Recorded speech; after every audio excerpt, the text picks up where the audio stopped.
A ver, en el grupo 1 hemos estado debatiendo sobre los distintos perfiles y las distintas necesidades que van llegando a nuestras entidades, nuestras asociaciones. En el contexto actual en el que vivimos, el contexto de crisis económica, contexto de recortes, contexto en el que estamos viviendo, están llegando a nuestras entidades, a nuestras asociaciones, unas nuevas necesidades que hace 20, 30 años no se daban, ¿no? Entonces, lo que hemos estado debatiendo en el grupo, todos los que habéis pasado por nuestro grupo, era qué tenemos que hacer las entidades cuando nos llegan estas nuevas necesidades. Tenemos que abordarlas. Tenemos que abordar, por ejemplo, adicciones sin sustancias, inmigrantes, atención a la violencia de género, familias con escasos recursos económicos que no tienen para cubrir necesidades básicas. ¿Qué tenemos que hacer nuestras entidades? Decir, no, esto no es mío, lo voy a derivar a los recursos especializados, que para eso están, o voy asumiendo estas nuevas necesidades que van llegando. Voy creando mis propios recursos y voy asumiendo estas necesidades, ¿vale? Entonces vamos a poner las conclusiones de todas las personas que habéis pasado por nuestro grupo. Me quedo... No me veis, ¿no? Bueno, venga, aquí.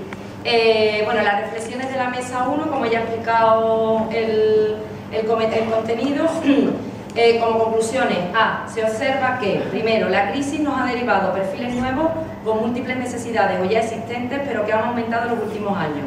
Por ejemplo, familias con menores sin necesidades básicas cubiertas, familias en búsqueda de empleo, migrantes, perspectiva de género, problemática de inserción en mujeres en general y en particular víctimas de violencia de género, siendo perfiles con y sin adicciones.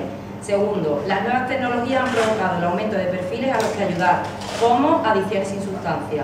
Tercero, hay más conciencia en la sociedad de estos perfiles y de sus necesidades y se demanda más ayuda externa, ya que hoy es menos deshonroso y más normalizado.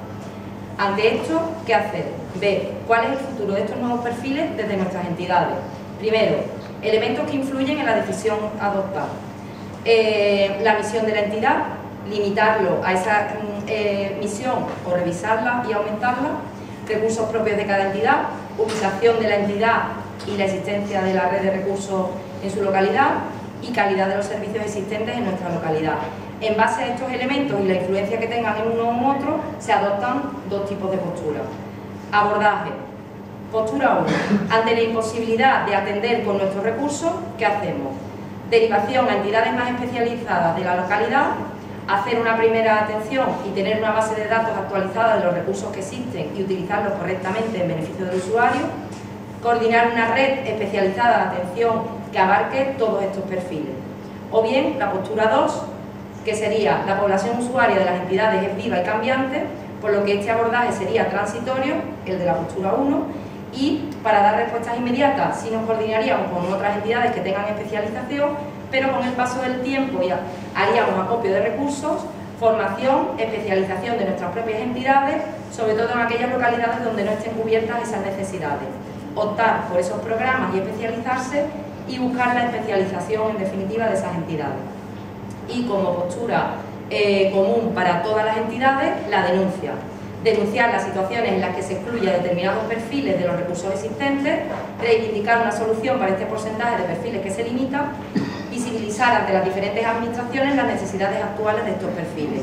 Y como conclusión de todas estas conclusiones, lo que hemos visto más para cerrar sería que la tendencia de futuro, ¿cuál es? Pues buscar la atención integral o coordinar los recursos de la red, pero denunciando y reivindicando la atención de estos nuevos perfiles.